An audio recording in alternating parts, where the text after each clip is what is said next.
Hi there, it's Nikki from Happy Hormones for Life and the NTBA. I hope you're well today. Today's Lunch and Learn, I'm going to tell you a little story about a conversation I had the other day.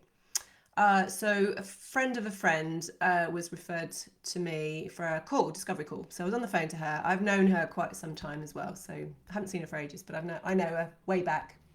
She's not on my mailing list, so she hasn't been following me or anything. She was just a referral. We were chatting. She wanted to talk about her menopause symptoms, so we were chatting about her night sweats and her brain fog and all this sort of stuff.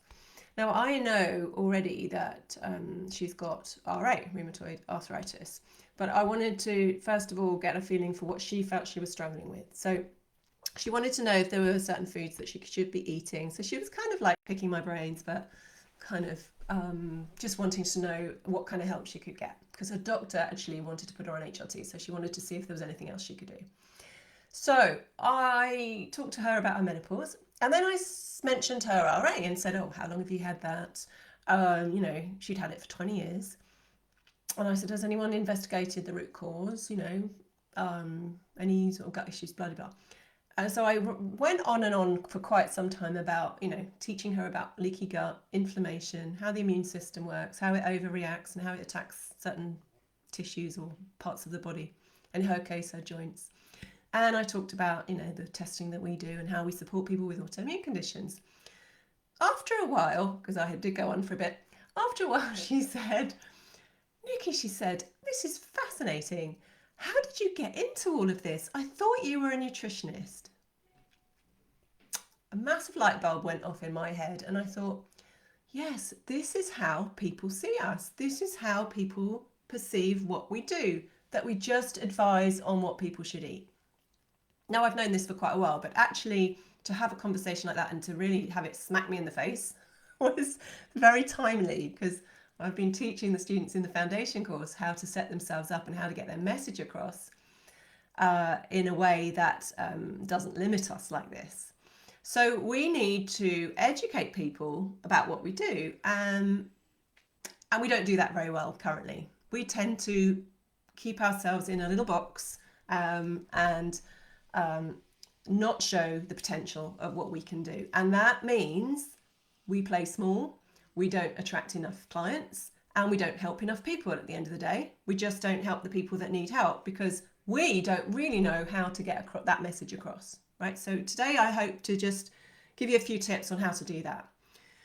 First thing is what we call ourselves. So when we call ourselves a nutritionist or a nutritional therapist, without any other reference to what we help with, we are limiting ourselves, because people are immediately going to think, well, she just does people's diets. That's exactly what nutritionist means, right? So what I would advise you do, and I advise all nutritionists and NTs to do, is to niche, because when you niche, you can then call yourself a specialist or an expert in something. And that means that when you explain what you do, you can say, "I'm a nutritionist and a mental health or mental well-being expert, or a hormone expert, or I'm a nutritionist specializing in children's health or autoimmune conditions," or whatever it is you want to niche in and specialize in. When you niche, you're able to call yourself this. This immediately then intrigues your listener to think, "Oh, she just said nutritionist." And then she said she's a hormone. Oh, I see. So she's more than just looking at that. Now, if your listener is in your target market and has this issue themselves, they're immediately going to prick up their ears. Other than if you'd have just said to them, "I'm a nutritional therapist," end of sentence, that person would have no idea whether you can help them, what you do, what you specialize in, what results you get, all of that. Okay, so don't just stop there. Get yourself a niche if you haven't got one, and call yourself an expert. Now, a lot of people in our world don't like calling themselves an expert. This is another problem that we have. Now, the answer to that is, who are you comparing yourself with? Now, if I was comparing myself with, what's the name? Oh my God, the name of her in the States. Bethany Hayes, right? Amazing hormone doctor in the States. Now, if I was comparing myself to her, I would not call myself an expert. She is like super knowledgeable about everything, every hormone in the body, and she's just like, she's a superstar. I'm not an expert compared to her, but I am definitely an expert compared to the client that I'm talking to, or the potential woman with hormone issues that doesn't know where to turn. I am a mega expert to her, and this is what you need to get your mindset. You need to reframe the word expert in terms of that. You are an expert to anybody else who doesn't know what you know. And that's most people who are suffering and need your help. So if you're talking to a potential client, or you're talking to a practitioner in another area who doesn't know as much as you do, you're an expert. Just own it. It's fine. No one's going to put you in prison for saying you're an expert. It's fine. If you really don't like it, call yourself, say that you specialize in. If it feels that uncomfortable, and if it does feel that uncomfortable, you need to work on your mindset. But if it does, and you don't want to call yourself an expert, then fine, call yourself, say you specialize in. I'm a nutritionist specializing in. So that immediately expands what we do, right? Expands nutrition into something a bit more holistic, right? Next, we don't talk about the benefits of what we do enough. And again, I did a video last week on this, talking about the difference between features and benefits. We can talk all day long about the features, how many calls you get, what we do in the consultations, what kind of things we look at. Those are the features, the how.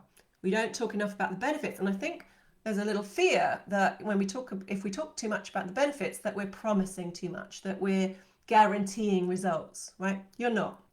You're just saying that, these results are possible when you look at diet, sleep, stress, whatever else you're looking at, right? And you do these tests, that if we can uncover the root cause, then these results are possible.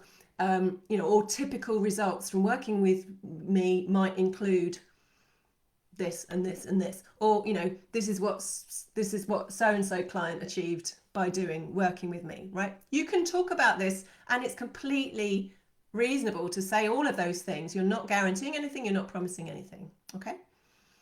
But you have to talk about the benefits, otherwise your ideal client is not going to understand what they can get from working with you, and they're just not going to sign up. Next thing we do is we talk a lot about nutritional therapy. We either call ourselves a nutritional therapist, or we talk about it on our websites. The bad news is that nobody cares what that is, and they're not interested.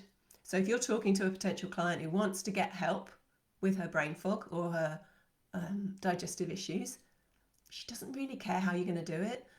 And she definitely doesn't want to read a whole page about nutritional therapy on your website. I can guarantee you that.